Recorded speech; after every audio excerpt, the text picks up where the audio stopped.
এ আব্রো কি খাচ্ছিস রে? আমি আপেল খাচ্ছি। আপেল খাচ্ছিস? হুম, বাবা তুই অত মোটা একটা আপেল খাচ্ছিস, আমায় একটু দে।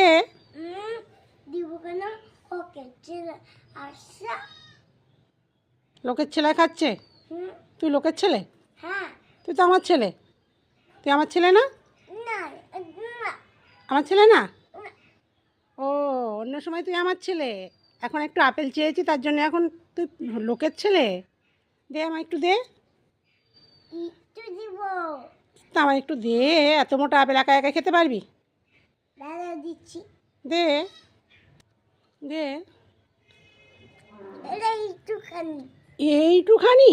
তুই এত মোটা আপেল খাচ্ছিস, আমাকে এইটুখানি দিচ্ছিস? এলাও, এইটু, আর একটু দে। আটকে আছে। হুম, হুম, যা দিয়েছি তাই খাও, আর দিব না। দিবি না তো?